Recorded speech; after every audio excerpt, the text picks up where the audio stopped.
war had finally ended. America had changed. It had beaten back the Nazis, but the Jim Crow laws remained. There was talk of staging marches, talk of civil rights. There was talk about a Negro playing baseball with the whites.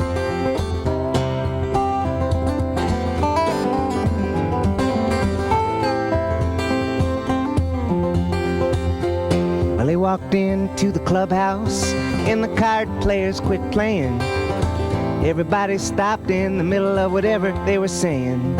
And it was just like when the sheriff walks into the saloon and he says, "My name is Eddie," as he looks around the room.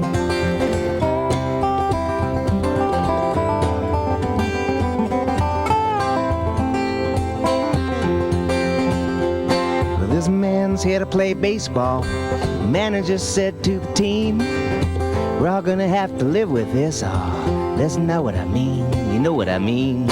And they all did.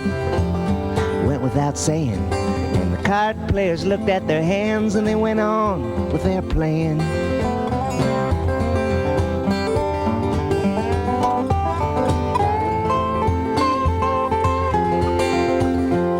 And then they ran him off the field before a game in Birmingham one night. They made him sit up in the grandstands in the section marked for whites.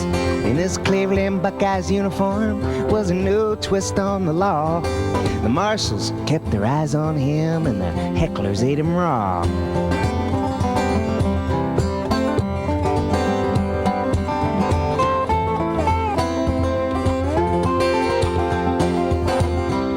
Eddie Klepp should have run the bases in reverse. White man in the Negro leagues, well, that had to be a first. He could not ride the same buses, stay in the same motels, and he could not eat in the same restaurants. He couldn't have mixed clientele. So while Jackie played for Brooklyn, wore the Dodger blue, Eddie crossed the color line, the one without a Q. A white man in the Negro leagues, he might as well have been a Jew. And now you mention the name of Eddie Klepp, most everyone says, who?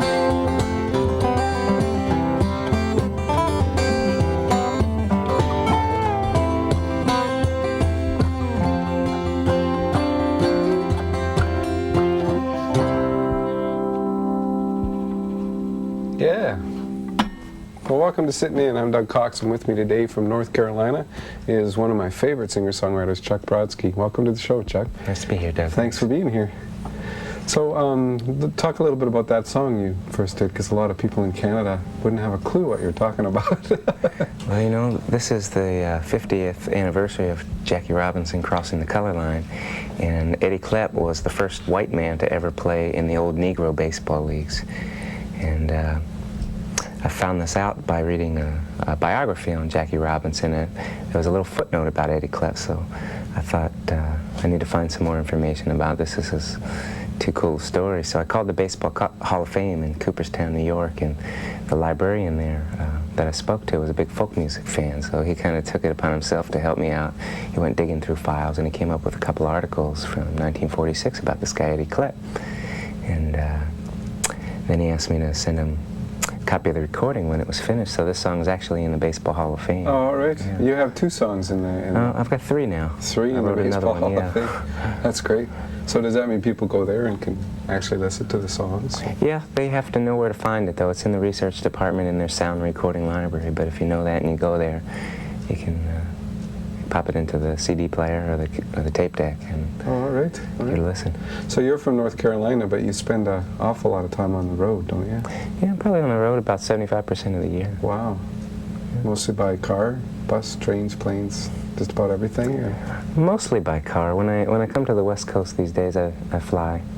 It's just a little too much time on the road. Mm-hmm. You know, if I drive it. But all the rest of the year, I'm pretty much driving in my car.